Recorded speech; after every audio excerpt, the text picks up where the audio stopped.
तेलंगाना के नागर कुर्नूल जिले में बड़ा हादसा हो गया। यहां पर एक टनल का बड़ा हिस्सा गिर गया, जिसके बाद 8 लोग सुरंग के अंदर फंस गए। हादसे के बाद राहत बचाव का काम लगातार चल रहा है।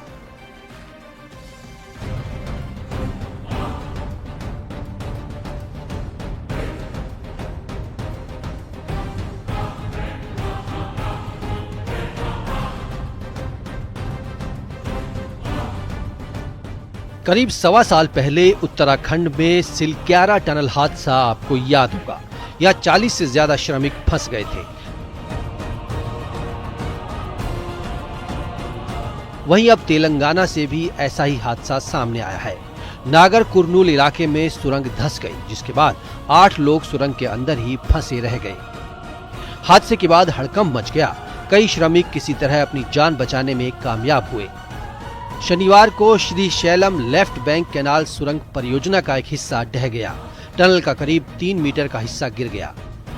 हादसे के बाद एनडीआरएफ की टीम मौके पर पहुंची, जिसके बाद से रेस्क्यू ऑपरेशन चलाया गया।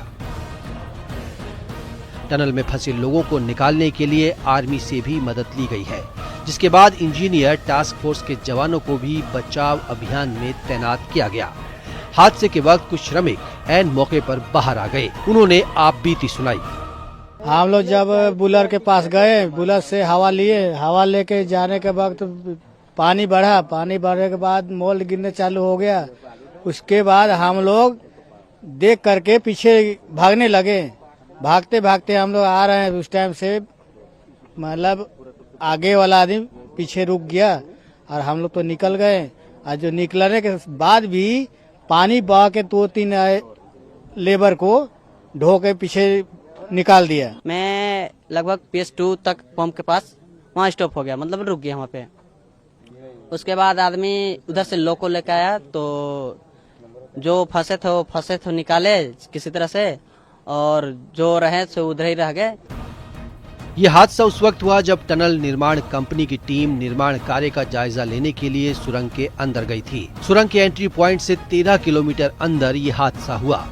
उस समय करीब 50 कर्मचारी काम कर रहे थे।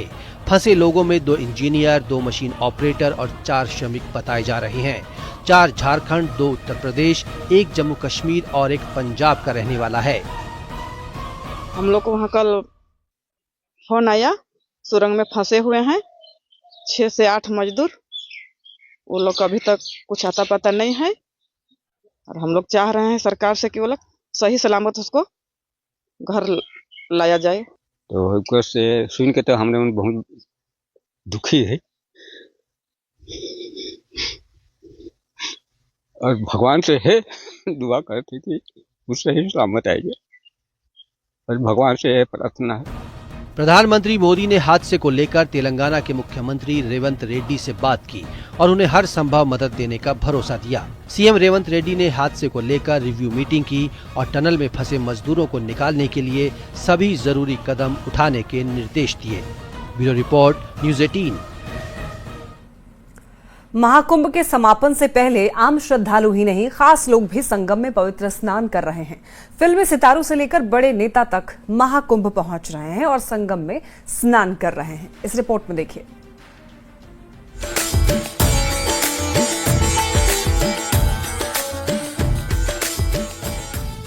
त्रिवेणी संगम पर स्नान की तस्वीरें मशहूर गायक कैलाश खेर की हैं।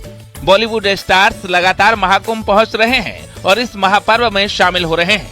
हर किसी की इच्छा है कि वर्षों बाद मिले इस अद्भुत संयोग पर पावन स्नान कर पुण्य लाभ कमाएं। कैलाश खेर अपने गीत के जरिए समा बांधने में माहिर हैं और जब प्रयागराज पहुंचे तो अपने अंदाज में महाकुंभ की भव्यता की जमकर सराहना की और कहा कि इस तरह का आयोजन विश्व में कहीं और देखने को नहीं मिलता है। देव अवतरण हो और वो देव आपको ऐसे छुएं तो ऐसी अनुभूति हो रही है। बड़ों से सुना था कि जब तीर्थ में जाएंगे तो कई दिन लगते थे। हमको तो 10 ही घंटे लगे कुल। हम लखनऊ से रात 12 बजे चले बाय रोड और 10 बजे पहुंच भी गए। तो हे मेरे दाता, समय कितना बदल दिया आपने, युग कितने बदल गए। क्योंकि मेरा भारत जो है ये आस्था की धरती है। आस्था जहाँ होती है वहाँ कई कई पीढ़ियां साथ रहती हैं। अब जरा शनिवार दोपहर की इस तस्वीर पर भी नजर डालिए। बॉलीवुड की मशहूर एक्ट्रेस तमन्ना भाटिया भी परिवार के साथ त्रिवेणी संगम पर स्नान के लिए पहुंची। परिवार के सदस्यों के साथ गंगा पूजन किया और दान पुण्य में हिस्सा लिया। तमन्ना भाटिया ने बेहद साधारण अंदाज में पूजा अर्चना की और इस महापर्व में शामिल होने पर खुद को सौभाग्यशाली बताया। बीजेपी नेता और सांसद संबित पात्रा भी महाकुंभ स्नान के लिए पहुंचे। संबित पात्रा ने कहा कि यहां आना और पवित्र स्नान करना सौभाग्य की बात है। संबित पात्रा ने पुरी से प्रयागराज की यात्रा का जिक्र करते हुए कहा कि यहां आकर महसूस हुआ कि जन्मों के पुण्य से ही महाकुंभ संगम स्नान का अवसर मिलता है। ये तो जन्मों का पुण्य होता है जब मनुष्य को महाकुंभ में और वो भी प्रयागराज में आके स्नान करने का, डुबकी लगाने का मौका मिलता है। यह सुअवसर आज मुझे प्रदान हुआ है। मैं बहुत धन्यवाद देता हूं जगन्नाथ जी का कि उन्होंने मुझे ये मौका दिया यहाँ प्रयागराज आने का। पुरी से प्रयागराज तक का आज हमने सफर तय किया है और यहाँ जिस प्रकार की व्यवस्थाएं हैं वो अपने आप में अभूतपूर्व है। इस प्रकार की व्यवस्थाएं न भूतो न भविष्यति। महाकुंभ भारतीय संस्कृति और आध्यात्मिकता का जीवंत प्रतीक है। 12 साल बाद आयोजित